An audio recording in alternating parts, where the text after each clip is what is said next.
What's up, everyone? So today we're going to be installing the oil catch can. So I just put the K5 Optima sticker on there because it's already on the car and other places, but this is just a generic oil catch can you can get on Amazon. There ain't really no need to spend any extra money. And what I've done is I put a couple of the heavy duty Scotch-Brite steel wool. There's 2 of those stuffed in there, and it does have a drain plug on it. So we've made a bracket. It's going to be going right in this area. And the bracket is this here. So the catch can is going to mount up. The nipples will be facing back. And you can see, let's set this bracket down. There's 2 bolts on here, and these 8mm bolts that are all over the top of the car, those thread right into this hole right here towards the fan belt, and then right here between your AC lines, you have another one right there. So that bracket is going to go in there like so, with the oil catch can facing that way. And the way I made the bracket is this. You can just go to Home Depot and get one of these. You can go get one of these 8-inch. This is an 8-inch by 8-inch. I think it's a little over 1 inch, like 1 1/4 wide L bracket. You can pretty much bend these however you want. So I'm going to set this up on the tripod, and we'll get it installed. And where it's going to be plumbed to is this hose right here. This is the PCV, positive crank ventilation. So this is anything that blows by, oil, moisture, gas, unspent fuel, that's going to blow through here back into the intake. And on this end, this is 1/2 inch. On this end, this is 3/8 inch. So we got 3/8 inch nipples up here on the catch can. So we're just going to use this factory hose to go to the catch can, and then a new 3/8 inch to 3/8 inch hose going from the motor to the catch can. This will feed back into the intake. So we're getting all that oil and junk that's going back into the motor out of there. So we'll walk you through the install and see how it comes out.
can installed.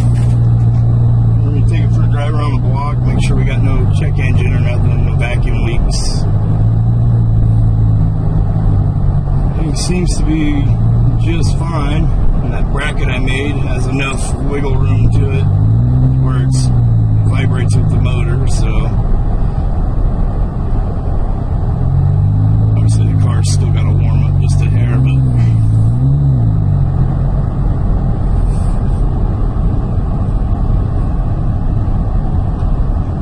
put this window down so you can hear the Sonata.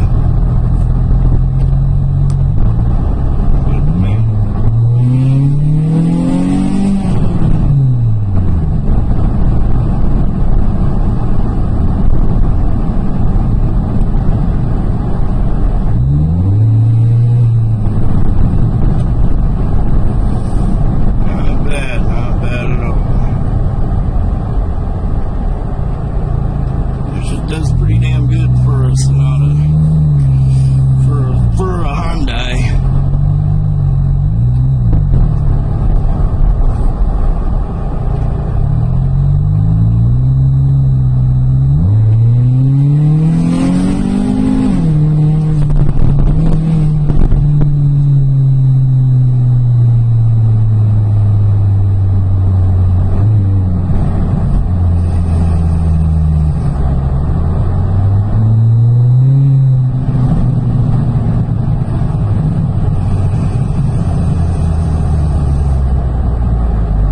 So this has a MagnaFlow exhaust system on it, straight piped all the way back to a MagnaFlow exhaust. And it's got that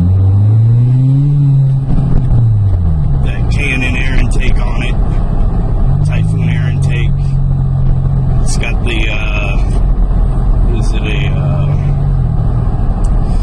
it's got an ECU chip on it, bigger fuel injectors, bigger colder spark plugs.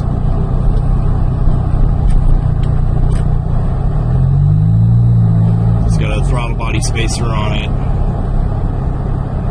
I mean, it's a good car for a family sedan, and still gets right around 40 miles to the gallon if you're not laying your foot in it. If you're laying your foot in it, I've seen it drop down to 7. Okay, so here's what it looks like after installed. So you can see this hose went back up to the PCV coming off the motor. And then this one's going feeding, this is the factory hose that goes from 3/8 to 1/2 inch down there, and it's going back into the air intake manifold. You can see it's running, and it has a little bit of wiggle to it, which is good. It's not going to hurt nothing, and nothing is touching. So you can see down there we have room right here. We have room right there between the alternator and the bottom corner of it. Nothing's touching. My little bracket that I made back here. Nothing's rubbing against anything. It's got a drain plug right here, so you could set something down there to pull that drain out. To drain it out. And then it does got a little viewing tube, which I don't know how long that'll last. If that starts to eat away or leak or anything, then we'll just plug these holes. Just got to check it every week or so. Probably once a week I'll check it and see how much it's actually catching, so I can get an idea of how often to change it. You can see here, this is all the throttle body spacer. It's got a whole dress-up bolt kit on it.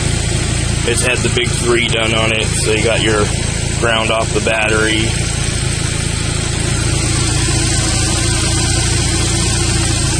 Then you have your ground off the motor there. Then you got another 4-gauge going to the alternator.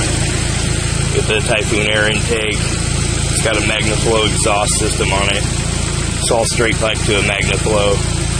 Got Ultra Racing strut brace up here, and it does have D2 Racing suspension on it. And then these are some Motegi Racing 18-inch wheels on it. But it's got a system in it and everything else. It's winter time here, so the car is filthy. And I'm going to have to repaint the calipers because this paint didn't hold.